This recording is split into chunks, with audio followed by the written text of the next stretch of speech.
எல்லாருக்கும் வணக்கம். நான் இன்னொரு புக்கு எழுதியிருக்கேன். நீங்கள்லாம் ரொம்ப நாள் கேட்ட மாதிரி ஃப்ரீ மணி புஸ்தகத்தோட டைட்டில். இது வரைக்கும் நான் எழுதினே தான் இருக்கிறதே பிக்கஸ்ட் புக்கு. இது பிஹேவியர், இன்வெஸ்ட்மெண்ட் அண்ட் சைக்காலஜியை பற்றி, இன்வெஸ்ட்மெண்ட் பேட்டர்ன் உங்கள் மைண்டால் அஃபெக்ட் ஆகுதுன்னு டீட்டெயில்டாக புக்கு எழுதியிருக்கேன். இதெல்லாம் பற்றி தெரிஞ்சுக்கிறதுக்கும் புக்கை வாங்கிறதுக்கும் கீழே இருக்கிற லிங்கை கிளிக் பண்ணுங்கள். எங்கள் டீம் உங்களை காண்டாக்ட் பண்ணுவாங்க.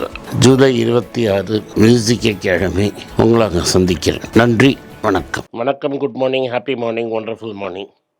இன்றைக்கி 2வது பாடத்தை பார்ப்போம். பஃபெட் தாத்தா என்ன சொல்கிறாருன்னு. சர்க்கிள் ஆஃப் காம்பிட்டன்ஸ் அப்படிங்கிற ஒரு கான்செப்டை கொண்டு வராரு தாத்தா. சர்க்கிள் ஆஃப் காம்பிட்டன்ஸ் அப்படின்னா என்ன அப்படிங்கிறத முதல்ல புரிஞ்சுப்போம். காம்பிட்டன்ஸ் என்ன அப்படின்னா, என்னோடய காம்பிட்டன்ஸ் என்ன, பன்னு பேசுகிறது தான் என் காம்பிட்டன்ஸு. அதாவது வாயச்சவடால் அடிக்கிறது தான் நம்ம காம்பிட்டன்ஸ். அது மாதிரி ஒருத்தருக்கும் அவனோட கான்ஃபிடென்ஸு நல்லா தெரிஞ்சிருக்கணும். இதில் என்ன முக்கியம்னா, நம்மளுக்கு என்ன தெரியாது, நம்மளுக்கு என்ன தெரியுங்கிறது தெளிவாக தெரியணும். எது தெரியாதோ அதை தொடக்கூடாது அப்படிங்கிறது தான் மோஸ்ட் இம்பார்ட்டண்ட் லெசன். தெரியாத விஷயத்தை தொட்டால் கை சுட்டுடும். நீங்கள் என்ன தான் கரெக்டாக பண்ணாலும் 10ல் 4 கை சுடும். அதில் தெரியாததை தொட்டிங்கன்னா டபால்னு கை சுட்டுடும், கை பொள்ளிடும். இப்போ எனக்கு என்ன தெரியாது அப்படின்னு நான் சொல்லிடுறேன். ஏஐயில் நீங்கள் ரொம்ப டீப்பாக பேசுனீங்கன்னா நம்மளுக்கு தலையும் புரியாது, காலும் புரியாது.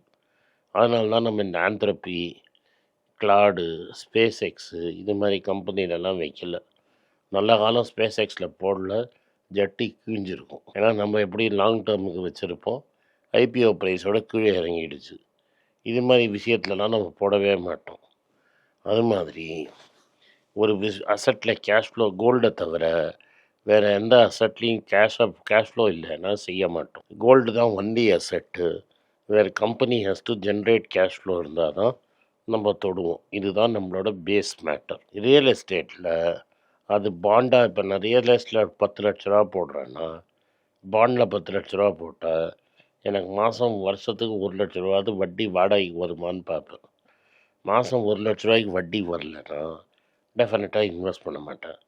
இந்த லேண்டில் இன்வெஸ்ட் பண்ணுறதுங்கிறது உருட்டுற வேலை. அதாவது அந்த ஏரியாவில் சிட்டி வளரும் அப்படின்னு நம்ம கெஸ் அடிக்கிறது. இந்த கெஸ்ஸிங் கேம்ஸ் எல்லாம் நம்மளோட சர்க்கிள் ஆஃப் காம்பிட்டன்ஸ் கிடையாது. ஒரு டாக்குமெண்ட் ஒழுங்காக இருக்கா, நல்லா இருக்கா, அந்த டாக்குமெண்ட் இன்றைக்கி விற்குமா, நாளைக்கு விற்காதான்னு பார்க்குறதா நம்ம சர்க்கிள் ஆஃப் காம்பிட்டன்ஸே கிடையாது. சப் ரெஜிஸ்ட்ரார்கிட்ட போகிறது, கருப்பு பணம் வாங்கிறது, கருப்பை வெள்ளையாக்குறது, இதெல்லாம் நம்மளுக்கு தெரியாத விஷயம். இது இன்னொன்று டேஞ்சரான விஷயம். நம்ம ஊருக்கெல்லாம் வியாக்கியானம் பண்ணிவிட்டு வீட்டில் நம்ம கருப்பு பணம் வச்சுருந்தோன்னா நாளைக்கு நம்மளுக்கு மரியாதையே கிடையாது. அதனால் முடிஞ்ச வரைக்கும் நம்மளால் அக்கௌண்ட் பண்ணுற காசை தான் நம்ம வச்சுக்கணும். இதெல்லாம் என்னோடய சர்க்கிள் ஆஃப் காம்பிட்டன்ஸை சொல்கிறேன். ஏன்னா நாளைக்கு இல்லாத பணத்தை வச்சுக்கிட்டு நாளைக்கு காத்தால் நைட்டு தூங்க முடியாமல் ஆயிடுச்சுன்னா வாழ்க்கையை பணத்தை சம்பாதிச்சே வேஸ்ட்டாக போயிடும். நம்மளுக்கு இது பேசிக் ரூல்ஸ் தெரிஞ்சோன்னா ரியல் எஸ்டேட்டுக்கும் நம்மளுக்கும் ஒத்து வராது. ஏன்னா நம்மளால் கருப்பு செய்ய முடியாது. அண்ட் இந்தியாவில் பில்டிங்கில் 10% ரிட்டர்ன்லாம் வராது. அதனால அந்த ரியல் எஸ்டேட்டு நம்ம காம்பிட்டன்ஸில் அது கிடையாது அப்படின்னு தள்ளி நம்ம வச்சிடணும். இதை ஏன் நான் சொல்கிறேன்னா, எது நம்ம காம்பிட்டன்ஸ் இல்லைன்னு சொல்கிறேன்.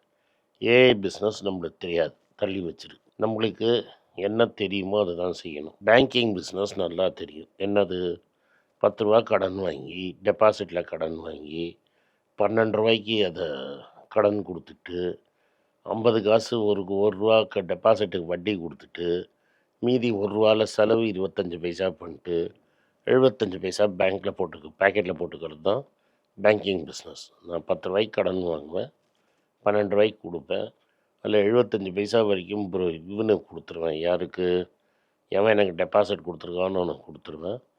50 காசு எனக்கு செலவாயிடும், 75 காசு எனக்கு. 75 காசு அவனுக்கு, 75 காசு எனக்கு. சம்டைம்ஸ் எனக்கு 75 காசு வராது, 50 காசு 25 காசு வரும். அதுதான் நெட் இன்ட்ரெஸ்ட் மார்ஜின்ங்கிறது. நான் என்ன ரேட்டில் காசு வாங்குகிறேன், என்ன ரேட்டில் கடன் கொடுக்குறேங்கிறது தான் நெட் இன்ட்ரெஸ்ட் மார்ஜின். எவ்வளோ தூரம் காசான்னு நான் வாங்குறேனோ அது கம்மியான வட்டியில் வாங்கிறது. ஏன்னா கரண்ட் அக்கௌண்ட்டில் இந்த இன்ட்ரெஸ்ட் ரேட் 0. நல்ல பேங்க்கில், சேவிங்ஸ் பேங்க்கு கம்மியான வட்டி. காசா லோவாக இருந்ததுன்னா ரேட்டு லோவாக இருக்கும். அதனால் எவ்வளோ தூரம் டெபாசிட் இதில் காசால் கிடைக்குதோ அவ்வளோ தூரம் எனக்கு நெட் இன்ட்ரெஸ்ட் மார்ஜின் ஜாஸ்தி. காசானா கரண்ட் அக்கௌண்ட், சேவிங்ஸ் அக்கௌண்ட். இது பேங்கிங்னா எப்படி உங்களுக்கு தெரியணுங்கிறத சொல்கிறேன். அடுத்தது கடன் கொடுக்கறது, கிரெடிட் கார்டு கடன், பர்சனல் லோன் கடன். இதுக்கு வசூல் பண்ணுறதுக்கு ஆள் நிறைய பேர் இருக்கணும், ஆள் பலம். வட்டியும் ஜாஸ்தி.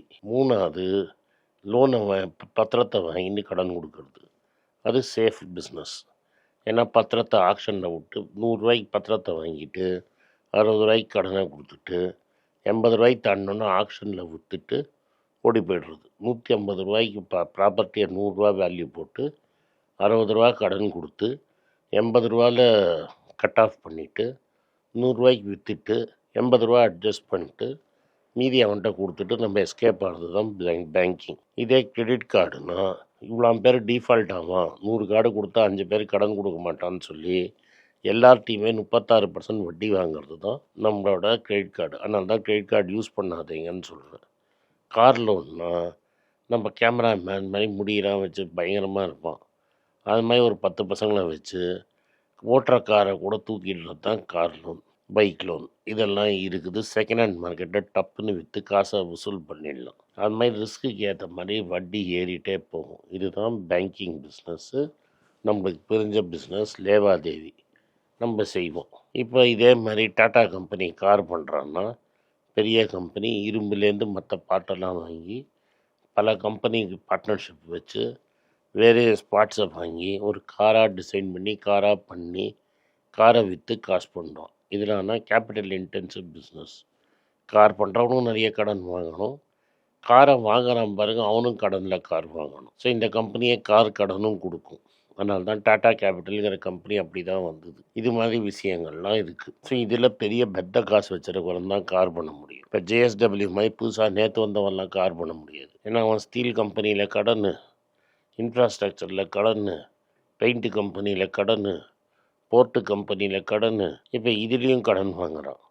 என்றைக்காவது நேரம் சரியில்லை, நேரம் காலமாக சரியில்லாமல் சுக்கிரனவனை வக்கரமாக பார்த்தான்னு வைங்க, மொத்தமாக காலி ஆகிடும். நம்மால் தாத்தா கம்பெனியில் ஒரு ஏரியாலையும் 25 ஏக்கர் 30 ஏக்கர் நிலம் வச்சுருக்கிறோம். ஏதோ ஆபத்து அவசரத்துக்கு ஒரு 30 ஏக்கர் தள்ளி விட்டாருன்னா காசு வந்துடும். இந்த காட்ரேஜுங்கிற 5000 ஏக்கர் பாம்பே சென்ட்ரல்லையே வச்சுருக்கிறோம். ஒரு கிரவுண்டு அங்கே 1 கோடி ரூபாய்க்கு போகிற இடத்துல 5000 ஏக்கர் வச்சுருக்கிறோம். அதில் 100 ஏக்கரில் தண்ணியை ஃபில் பண்ணி பட்சிகளுக்காக விட்டு வச்சுருக்கிறோம். அவசரம் ஆத்திரம்னா பட்சியை கட்டிட்டு நம்மளே அதையும் காசாக மாற்றிக்கலாம். இது மாதிரி 5000 ஏக்கர் வச்சுருக்கிறான் அப்படின்னா இவன் சேஃப். என்னானாலும் நம்ம காசை தூக்கிடலான்னு நம்மளுக்கு தெரியணும்.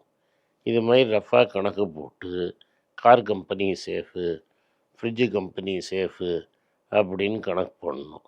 இன்னொன்று எப்படின்னா கோகோ கோலாங்கிறது ஈஸி. ஜோடா, கலரு, சர்க்கரை மிக்ஸ் பண்ணி அட்வர்டைஸ்மெண்ட்டுக்கு தான் காசு.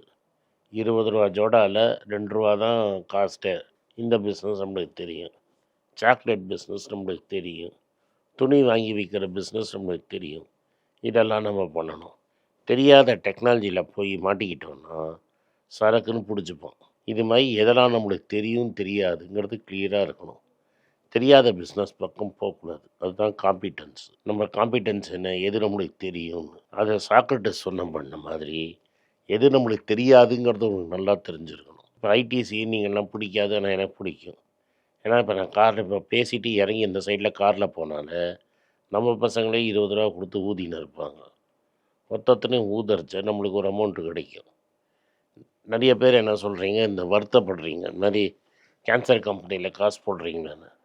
நம்ம வாங்காமல் இருந்தால் அவன் ஊதுறதை நிறுத்திட்டு போகிறான், ஊத தான் போகிறான். எப்படியும் ஊதிட்டு அதில் வர காசை எடுத்து நல்ல பிஸ்னஸில் போடுறாங்கிறத நம்ம பார்த்து போகணும். இதுதான் நம்மளோட ஐடியா. அது மாதிரி பல மருந்து கம்பெனி, இது மாதிரி பல புரிஞ்ச பிஸ்னஸில் காசு போட்டால் இருக்கும். தெரியாத பிஸ்னஸில் காசு போட்டிங்கன்னா உங்களே கன்ஃபியூஸ் பண்ணிவிடுவோம். அது மாதிரி கார்மெண்ட் பிஸ்னஸில் காசு போட்டிங்கன்னா காசே திரும்பி வராது. இதெல்லாம் புரிஞ்சுக்கிட்டு ஒழுங்காக நம்ம இன்வெஸ்ட் பண்ணுறது தான் சர்க்கிள் ஆஃப் காம்பிட்டன்ஸ். இதான் 2வது பாடம் பஃபட் தாத்தா நம்மளுக்கு சொல்லிக் கொடுக்குறது. நன்றி, வணக்கம். இந்த வீடியோ உங்களுக்கு பிடிச்சிருந்ததுன்னா இந்த வீடியோவை லைக் பண்ணுங்கள், எங்கள் சேனலை சப்ஸ்கிரைப் பண்ணுங்கள், பெல் நோட்டிஃபிகேஷன் தட்டுங்க. இந்த வீடியோவை முடிஞ்சால் அவங்க சொந்தக்காரங்களுக்கும் ஃப்ரெண்ட்ஸுக்கும் அனுப்புங்க, அவங்கள்ட்ட பார்க்க சொல்லுங்கள். நன்றி. வணக்கம். எல்லாருக்கும் வணக்கம். எல்லாருக்கும் ஒரு இம்பார்ட்டன்ட் அறிவிப்பு. நான் யார்ட்டையுமே பணம் வாங்குறது கிடையாது. நான் யாரையும் டைரெக்டாக கன்சல்ட் பண்ணுறது கிடையாது. என் பேரை சொல்லி நிறைய ஸ்கேம் நடக்குது. டெலிகிராம் குரூப், வாட்ஸ்அப் குரூப்னு. எனக்கு இருக்கிற வாட்ஸ்அப் குரூப்லாம் சும்மா இன்ஃபர்மேஷனுக்கு மட்டும்தான். நான் செபி ரிஜிஸ்டர்ட் அட்வைசர் கிடையாது. நான் சேனல் நடத்துறது எஜுகேஷன் பர்பஸ். அதில் ப்ரைஸே பேச மாட்டேன். இதை வாங்கு அதை வித்துருன்னு சொல்லவும் மாட்டேன். என் பேரை சொல்லி பண்ணுறாங்கன்னா ஏமாந்துடாதீங்க. நன்றி, வணக்கம். எல்லாருக்கும் வணக்கம். குழந்தைங்களுக்காக ஃபைனான்ஷியல் லிட்ரஸி, மணி ஃபார் நத்திங்னு 2வது பார்ட்டு. அண்ட் இதில் வந்து செக் எழுதுறது எப்படி, டெபாசிட் ஸ்லிப் எழுதுறது எப்படி, பணம் எப்படி வந்தது, பார்ட்டர்லேருந்து டிமானிட்டைசேஷன் வரைக்கும் எல்லாத்தையும் கவர் பண்ணியிருக்கோம். உங்கள் குழந்தைங்க அப் டு ஏஜ் 10-12க்கு ரொம்ப யூஸ்ஃபுல்லாக இருக்கும். இந்த புக் இப்போதைக்கு ஒரு ஸ்பெஷல் ப்ரைஸில் 450 ரூபாய்க்கு கொடுக்குறோம். இதை யூஸ் பண்ணிக்கோங்க. நன்றி, வணக்கம். moneypage.com வெப்சைட்டை சப்ஸ்கிரைப் பண்ணுங்க. ஒரு வாரத்துக்கு 4 ப்ரீமியம் ஆர்டிக்கலும் ஃப்ரீ ஆர்டிகல்ஸ் ஒரு 10லேருந்து 15 நாங்கள் போடுறோம். இது சப்ஸ்கிரிப்ஷன் ஒரு மாதத்துக்கு 99 ரூபா தான். இங்கே சொல்கிற கான்செப்ட்ஸை கிரேட்டாக எக்ஸ்பேண்ட் பண்ணி போடுறோம். நீங்கள் படிச்சிங்கன்னா உங்களுக்கு யூஸ்ஃபுல்லாக இருக்கும். நன்றி, வணக்கம். வணக்கம்.